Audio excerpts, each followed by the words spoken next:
हिंदुस्तान में महात्मा गांधी के नेतृत्व में एक शांतिपूर्ण क्रांति हुई थी। तो मैं यही कहना चाहूँगा कि आप लोगों की भूमिका ऐसे समयों पर जब बात नहीं सुनी जाए बहुत अहम होती है। और मैं बधाई देना चाहता हूँ आज भी, चाहे वो कोरोना काल हुआ, पत्रकार बंधुओं ने हर चीज़ को उठाया, इस बात को भी उठाया कि कोरोना चल रहा है, लेकिन फिर भी 300 स्वास्थ्यकर्मी कि मैं खुद बहुत बड़ी समस्या हूँ लोगों के लिए। पत्रकार को कोई समस्या नहीं होती, क्योंकि कोई रक्षा करने वाला पत्रकार का नहीं होता।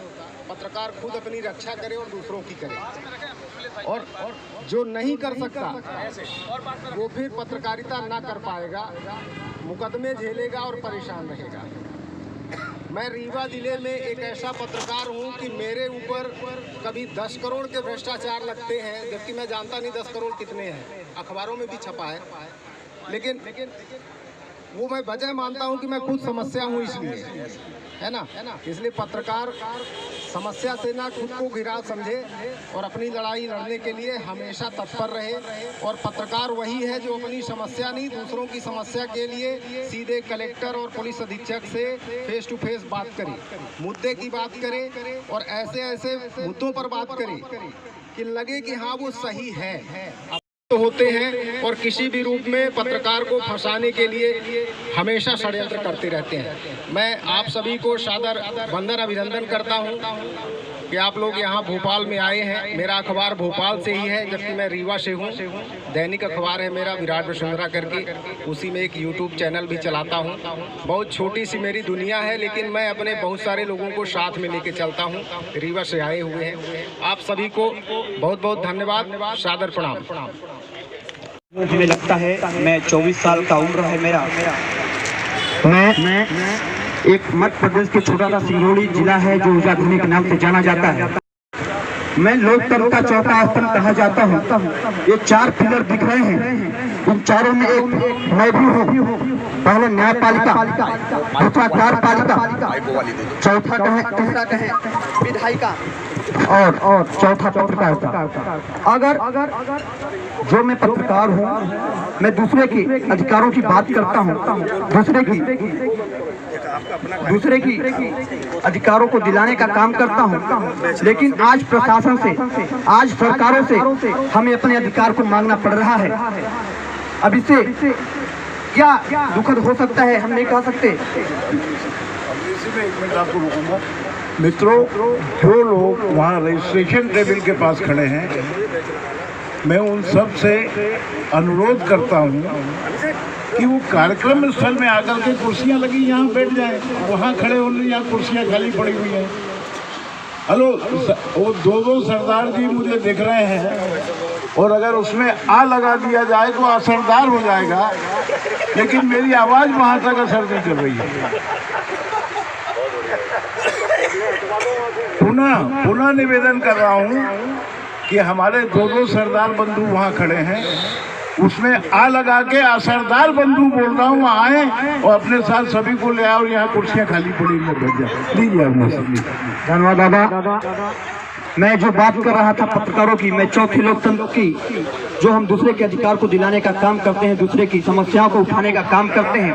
आज हम खुद अपने समस्या से जूझ रहे हैं। आज हम अपने अधिकारों को सरकारों से मांग रहे हैं कि हमारी सुरक्षा का कानून दे दो, लेकिन उन्हें यह समझ नहीं आता कि अगर इन चारों स्तंभों से एक भी अगर पिलर टूटा तो न तो तुम्हारा न्यायपालिका चलेगा, ना तो कार्यपालिका चलेगा, ना ही विधायिका।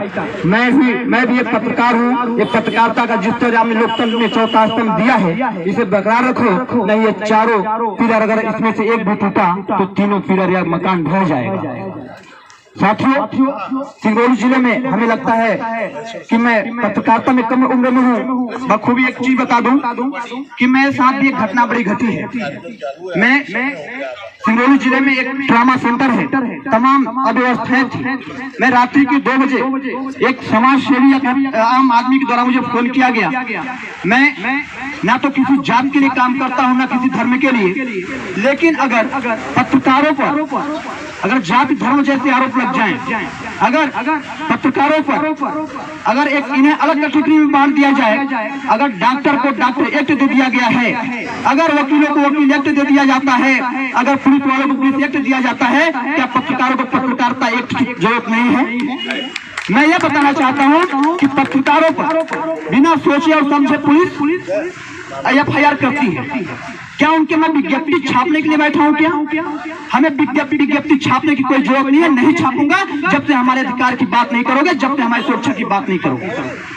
मैंने भी सिंगरौली जिले में कम उम्र में जब मैं यहाँ से जिला अध्यक्ष बन के गया तो मैं सिर्फ सिंगल व्यक्ति था।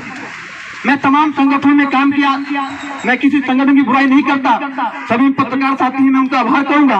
लेकिन जो बार बार चंदाखोरी और दलालीगिरी की जाती है, हमने इस्लाम में नहीं सीखा है, न तो देखा। क्यों कि आज मैं 5 लोग आया हूं और स्वतः अपने दम पे आया हूं, क्योंकि हम लोग पत्रकारिता करते हैं, मानवता के लिए करते हैं और समाज के लिए करते हैं। आज हम लोग समाज में रहकर अपने लिए खुद लड़ाई और अपने लिए खुद अधिकार मांगते हैं। लेकिन मैं एक शब्द कहूंगा और लास्ट में कि लोकतंत्र में मैं पत्रकार हूं, मेरे बातों से आप लोग सब लोग सहमत हो ना हो ये आपकी मर्जी है, लेकिन आप लोगों के बोलने की अधिकार की रक्षा मेरा करना कर्तव्य और धर्म है। मैं एक जिले का छोटा सा जिला अध्यक्ष होने से बताना चाहता हूं, अगर मेरी जरूरत जहां भी पड़ेगी, हम जितने फास्ट होगा आप सभी के पास पहुंचेंगे और आपकी लड़ाई की आगे बढ़ाएंगे। आपको जवाब नहीं बल्कि आपको अधिकार दिलाएंगे, आपको न्याय दिलाएंगे। जय भारत, जय सिंगरौली, जय जय अदालत। धन्यवाद। बहुत धन्यवाद। वाकई जब पत्रकारिता शुरुआत हुई थी तो प्रिंट मीडिया ने बहुत तकलीफों और मुसीबतों के साथ पत्रकारिता क्षेत्र में एक आयाम स्थापित किया। समय जैसे जैसे बदला, पत्रकारिता क्षेत्र में इलेक्ट्रॉनिक मीडिया और वेब मीडिया ने भी अपनी पहचान उसी स्तर पर बनाई। आज साथ में साथ कंधा मिलाकर हम सब खड़े हैं तो सिर्फ एक सशक्त माध्यम, वो है आइसना। मैं आप सभी से अनुरोध करूंगा, हमारे अपने क्षेत्र के हमारे वरिष्ठ पत्रकार साथी यहाँ आकर पत्रकारिता जगत के ऊपर हमें उद्बोधन। आदरणीय अवधेश भार्गव जी, जैन साहब,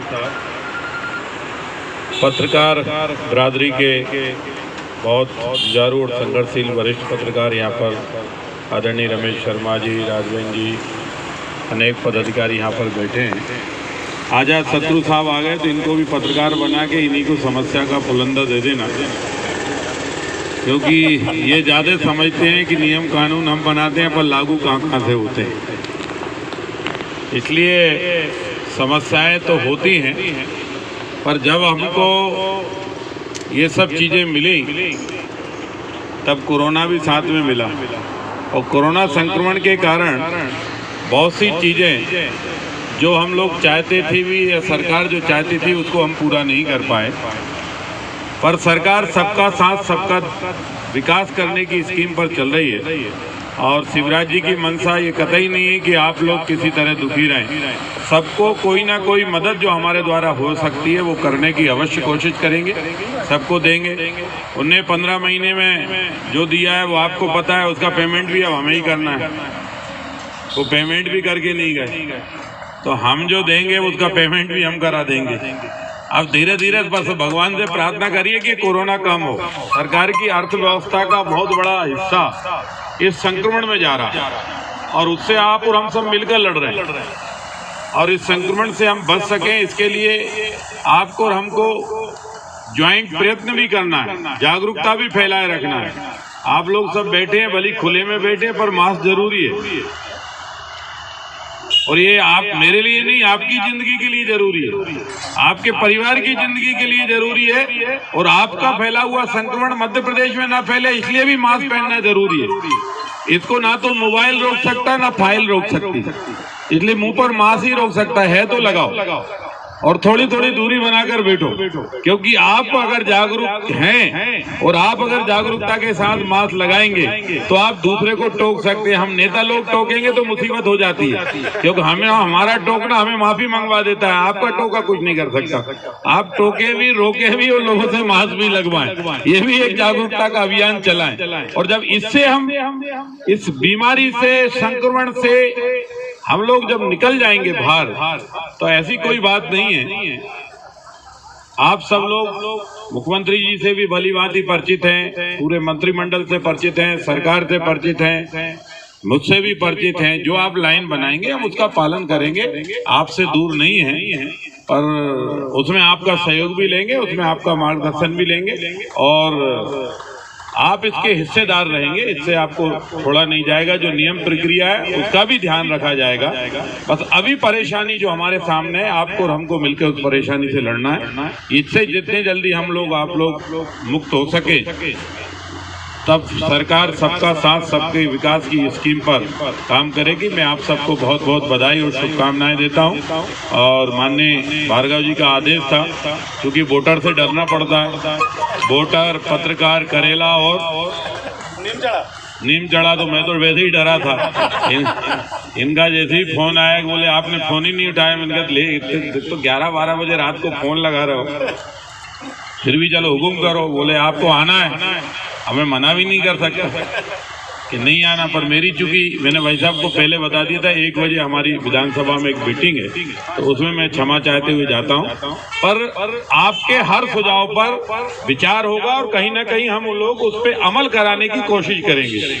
और अगर कहीं जरूरत पड़ी तो आजाद शत्रु जी का भी उसमें ध्यान आकर्षण करेंगे कि वो भी थोड़ा बताएं कि अपन कैसे इनका भला कर सकते हैं। भला नहीं कर रहे, एक्चुअल में आपकी संघर्ष की और आपके मेहनत की, परिश्रम की, आपकी जो ड्यूटी है, जो जनता की आवाज है वो सरकार तक पहुंचाना और सरकार के काम जनता तक पहुंचाना। बनवे मत करना, पर इतना ध्यान रखना। कभी कभी गाली देने का ही एकदम सिस्टम शुरू कर देते हो। अच्छा, हम देखते हैं हम सड़क का भूमि पूजन कर रहे हैं, 5 करोड़ की खलम लगती है 1.5 काल, और किसी को डांट दो तो खबर लगती है 5 काल।